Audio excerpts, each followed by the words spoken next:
আমরা জীবনের সবচেয়ে বড় ভুল সিদ্ধান্তগুলো তখন নিই যখন আমরা মানসিকভাবে দুর্বল থাকি। আর এখানেই কিন্তু একটা হরমোন সবচেয়ে বেশি খেলা করে, সেটার নাম হচ্ছে আমাদের শরীর হলো একটি ইঞ্জিনের মতো। ইঞ্জিন যদি নষ্ট থাকে, ড্রাইভার যতই ভালো হোক না কেন, গাড়ি চলবে না।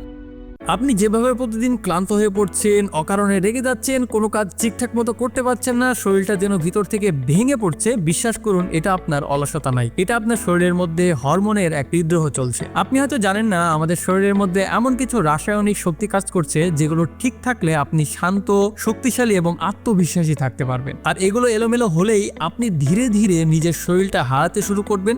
সবচেয়ে ভয়ঙ্কর ব্যাপার হচ্ছে কি জানেন, অধিকাংশ মানুষ মরেও জানে না যে তাদের জীবনটা নষ্ট হয়েছে শুধুমাত্র হরমোনের ভারসাম্য ঠিকঠাক না থাকার কারণে। আজকের এই ভিডিওটা কোনো সাধারণ মোটিভেশন নাই, এটা একটা সতর্ক বার্তা। কারণ আপনি যদি নিজের শরীরের ভাষাকে না বোঝেন, তাহলে নিজের জীবনটাকেও বাঁচাতে পারবেন না। তো হ্যালো এভরিওয়ান, আসসালামু আলাইকুম, আমি ডক্টর বিল্লাল আহমেদ। আমার মিশন এবং ভিশন আপনাদের সকলকে সম্পূর্ণ ন্যাচারালি সুস্থ রাখা। আপনি যদি আমার এই চ্যানেলে নতুন হয়ে থাকেন, তাহলে অবশ্যই চ্যানেলটি সাবস্ক্রাইব করে রাখুন। তো চলুন শুরু করা যাক। আজকের এই ভিডিওটা যদি আপনি সম্পূর্ণ দেখতে পারেন, তাহলে আমি কথা দিচ্ছি আপনার শরীরের যে কোনো রোগ অথবা আনপ্রোডাক্টিভিটি আপনি যে কোনো মুহূর্তেই কাটিয়ে উঠতে পারবেন। তো এই ভিডিওটা খুবই গুরুত্বপূর্ণ, আমাদের সাথেই থাকবেন। আমরা সবাই ভাবি আমাদের জীবন নষ্ট হয় টাকার অভাবে, সম্পর্ক ভাঙলে অথবা চাকরি চলে গেলে, কিন্তু সত্যিটা আরো গভীরে। একজন মানুষ কেন দিনের পর দিন চেষ্টা করেও সফলতা হচ্ছে না? সেই মানুষটা জানে যে তার কি করতে হবে, তারপরও সে ঠিক মতো করতে পারছে না। একজন মানুষ জানে যে তার শরীরের মধ্যে বড় ধরনের রোগ এখন বাসা বাঁধছে, তারপরও সে রোগ থেকে বেরোনোর জন্য সে পদক্ষেপগুলো সব সে জানে, তারপরও সে কোনো অ্যাকশন নিচ্ছে না। এর কারণ তার বডির মধ্যে একটা হরমোন আছে, সেই হরমোনটার নাম হচ্ছে কর্টিসল।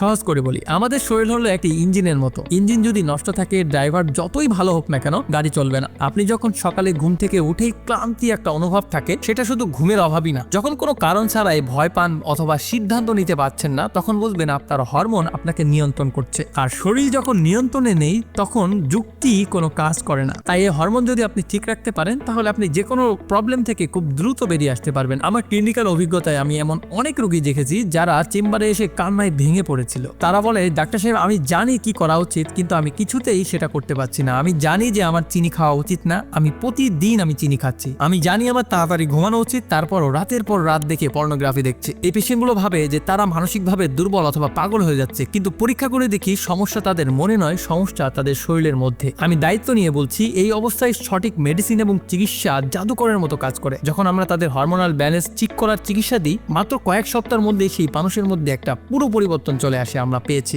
যে মানুষটা বাঁচার আশায় ছেড়ে দিয়েছিল, সে আবার নতুন করে যুদ্ধ করার সাহস পায়। আমরা জীবনের সবচেয়ে বড় ভুল সিদ্ধান্তগুলো তখন নিই যখন আমরা মানসিকভাবে দুর্বল থাকি। আর এখানেই কিন্তু একটা হরমোন সবচেয়ে বেশি খেলা করে, সেটার নাম হচ্ছে কর্টিসল। যখন আপনার স্ট্রেস বা চিন্তা বাড়ে, শরীর কর্টিসল নামক এই হরমোনটি রিলিজ করে দেয়। শরীর তখন ভাবে সে বিপদে আছে, আর বিপদে থাকলে মানুষের মধ্যে তাড়াহুড়া করে তারা বাঁচার চেষ্টা খুঁজে। আর তখনই মানুষ ভুল সিদ্ধান্ত নেয়, ভুলভাবে তার জীবনযাপন কাটায়, আর ভুলভাবে তার টাকা পয়সা নষ্ট করে। এই ভুল মানুষের কথা শোনার পরেই সে কিন্তু মানসিকভাবে এবং শারীরিকভাবে একদম পুরোপুরি অসুস্থ হয়ে যায়। তারপরে যে হরমোনটা সবচেয়ে বেশি ক্ষতি করে, সেটা হচ্ছে ডোপামিনের ফাঁদ। আমাদের কাজ করার ইচ্ছা এবং এনার্জি আছে ডোপামিন থেকে, কিন্তু সারাদিন রিলস দেখে, মোবাইল দেখে, পর্নোগ্রাফি দেখে, মোবাইলের রিলস স্ক্রলিং করে আমাদের ডোপামিন আমরা পুরোপুরি নষ্ট করে ফেলছি। এর ফলে বড় বড় কাজের জন্য, আমাদের জীবনের, আমাদের লাইফস্টাইল মেনটেন করার জন্য, আমাদের শরীরকে ঠিক রাখার জন্য আমাদের বড় উৎসাহটা এটা নষ্ট হয়ে যায়। আর আপনি এটাকে অলসতা ভাবছেন না বন্ধুরা, এটা আপনার